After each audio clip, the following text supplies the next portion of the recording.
What I'm going to do this evening is just give everybody a basic brief on the battle at Drewry's Bluff and how the Marines participated in that. What is significant about this battle is that there were U.S. Marines engaging Confederate Marines and vice versa. It is also the location where the first Marine to be awarded the Medal of Honor activity took place. So that Corporal John Mackey, who we see here, is that Marine. The force of Federal Fleet under the command of Commander John Rogers consisted of 5 ships. They had the ironclad Galena, the gunboat Port Royal and Aroostook, and Naugatuck. They joined with the Monitor at approximately 7:15, 7:30, somewhere in that area. They opened fire up on Drewry's Bluff to the Confederates that were there. Again, this shows basically the fire coming. You see sniper fire, small arms fire along the shores at the ships that are out there. Here's a closer, again, drawing of the ships. You see the Galena right here that's kind of broadside on the bluff, making this turn right here to head straight into Richmond. Here is the Monitor, very low in the water, had his turret right here that had its armament on it. The Aroostook, the paddle wheel, Port Royal, and then the Naugatuck.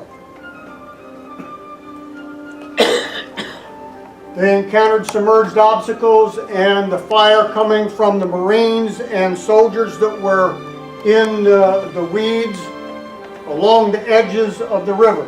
The wooden gunboats didn't have a chance of surviving the plunging fire coming from up on the bluff. So when those cannons, extremely accurate, coming down on the ships there, were destroying everything that was down there. The Monitor could not raise its guns to shoot up on the bluff because the bluff stood about 90 feet above the water. They couldn't raise the guns to get up there, so all they were doing was taking hits. The wooden ships, the Monitor, all backed off to move out of the way. The Naugatuck's 100-pound Parrott rifle, again, the rifled cannon burst after they shot about 7 rounds. So it was no good. So it had to back off. So the only ship left was the Galena, and it was anchored broadside, firing its cannons at Fort Darling or Drewry's Bluff. So here we see another drawing of the Galena and how it's faced, taking constant hits from up on the bluff and the sniper fire coming. Here we see Corporal John Mackey and his Marines. They're trying to fire back at those onshore to protect the sailors, the ones that are manning the guns, and firing back up on the bluff. Torn from stem to stern, the Galena was taking a devastating pounding. She was hit 28 times by the big gun. 18 shots penetrated the armor that she had. Because she wasn't getting glancing blows, she was getting plunging fire, making direct hits on the side of that. They suffered 40% casualties, 13 men killed and 11 wounded. Mackey, John Mackey, later described the sitting duck situation. He said, 12 men of the Marine Guard under my command and I were at the ports, taking care of sharpshooters on the opposite bank. I barely escaped being struck by a 10-inch shot. As soon as the smoke cleared away, a terrible sight was revealed to my eyes. The entire after division was down, and the deck was covered with dead and dying men. Without losing a moment, however, I called out to the men and said, here was a chance for the Marines, ordering them to clear away the dead and get the guns in shape. So they swept away the splinters, they took sand and they threw sand all over to soak up where the blood was, because it was so slippery on the deck from the blood of the wounded and the dead. 4 hours later, almost out of ammo, the Galena finally retreated from the engagement. Based on Corporal Mackey's performance and what he did to man those guns after that division was wiped out, he was awarded the Medal of Honor. The citation reads, on board the USS Galena in the attack on Fort Darling at Drewry's Bluff, James River on 15 May 1862. As enemy shell fire raked the deck of his ship, Corporal Mackey fearlessly maintained his musket fire against the rifle pits along the shore, and when ordered to fill vacancies at guns caused by men wounded and killed in action, manned the weapon with skill and courage. Confederate forces, after the defeat of that Federal naval force, the captain of the Marines wrote to the Colonel Commandant, I have the honor to make you the following report. On the 15th, the enemy's gunboats, having made their appearance near the battery at Drewry's Bluff, I stationed my command at the bluff some 200 yards from them to act as sharpshooters. We immediately opened a sharp fire upon them, killing 3 of the crew of the Galena certainly, and no doubt many more. The fire of the enemy was materially silenced at intervals by the fire of our troops. It gives me much pleasure to call your attention to the coolness of the officers and men under the severe fire of the enemy. The companies comprising my battalion were commanded by Captains Van Benzelfing and Meyer.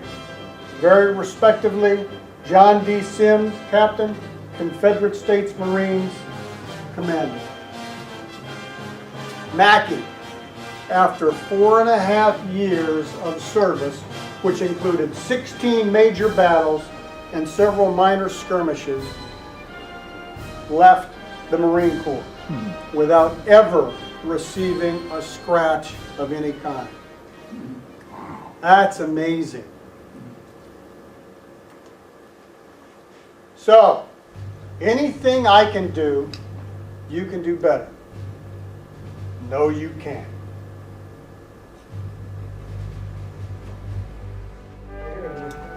Over here.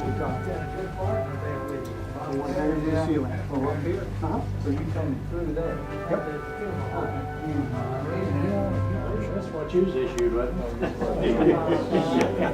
it? So here we just got a demonstration of some of the weapons carried either by Federal or Confederate Marines. Here the 42 Springfield smoothbore. Here the 61 Springfield, it's a rifle barrel, and this is the 1853 3-band infield musket that was carried by the Confederate Marines at Drewry's Bluff. That's what they were manned with. This is a Colt Navy 36 caliber revolver, cap and ball. That was a pistol they had. been cut down. The, Oh, yeah, I think they made it as kind of a saving just a moment. on your NCO, your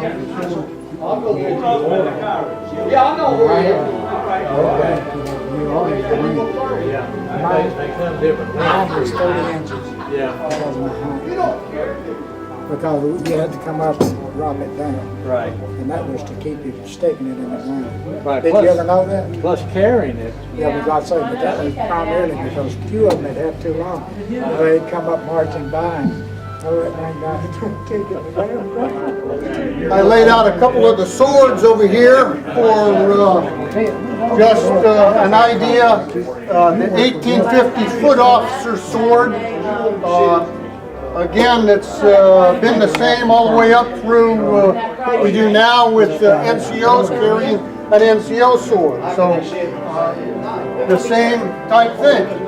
An officer's sword here that would have been carried by some of the officers at the time that was still being used. And this is basically an army sword. Those officers that came, that left